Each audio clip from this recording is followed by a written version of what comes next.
Assalamualaikum warahmatullahi wabarakatuh. Nama saya Ridho Muhammad Sudiantoro. Saya ingin mempresentasikan kekeliruan kalimat dalam bahasa Indonesia hukum pidana. Next.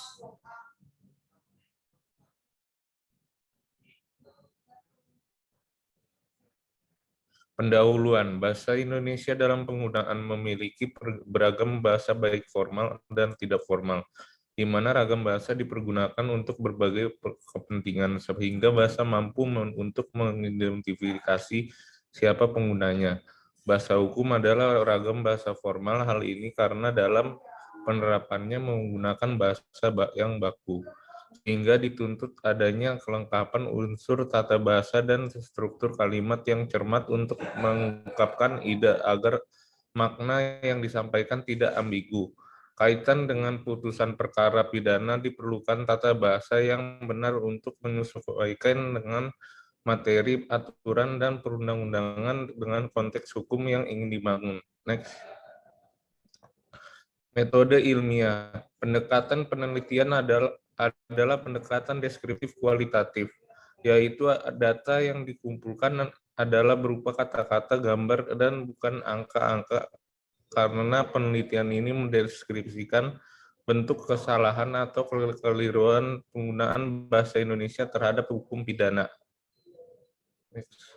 Pembahasan hukum dan bahasa hukum.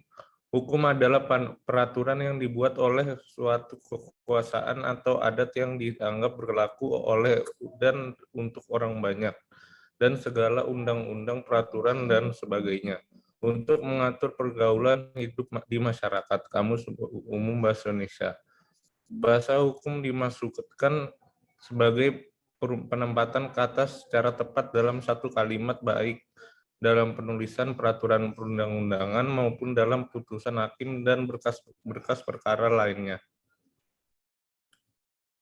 Next. Bahasa hukum dalam sumber tulisan yang ada.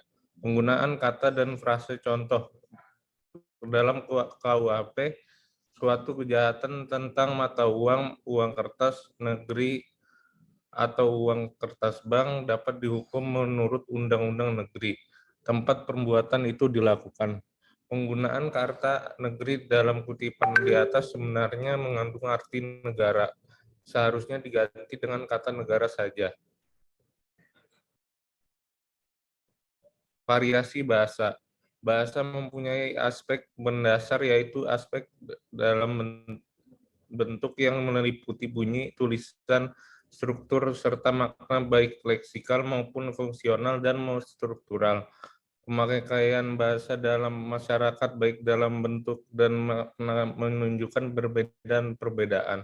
Faktor medium membedakan bahasa lisan dan bahasa tulisan. Ideolog adalah variasi yang bersifat perorangan terkait pilihan kata, gaya bahasa, dan susunan kalimat.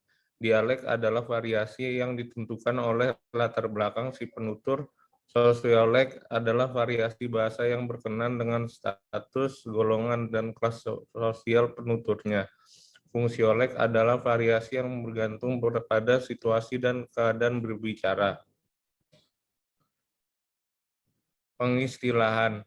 Dalam bidang hukum terdapat istilah kata hukum yang dirasa keliru penggunaan sehingga kurang tepat apabila ditelisik lebih dalam. Misalnya kata paten yang berasal dari kata bahasa Inggris yaitu patent. Kata gratifikasi yang berasal dari bahasa Inggris yaitu gratuity. Namun makna itu tersebut mengartikan uang tanda terima kasih yang tulus, bukan uang tanda terima kasih yang mempunyai maksud terselubung. Kesimpulan, penggunaan bahasa hukum adalah sumber tulisan yang ada dari segi kata, frase, dan susunan kalimat masih banyak makna dan terjemahan bahasa Belanda yang masih jarang terdengar di telinga kita, sehingga sering disalahartikan. Variasi bahasa dibedakan menjadi aspek yang mendasar, yaitu aspek bentuk meliputi bunyi, tulisan, struktur, serta makna baik leksikal maupun fungsional dan struktural. Terima kasih.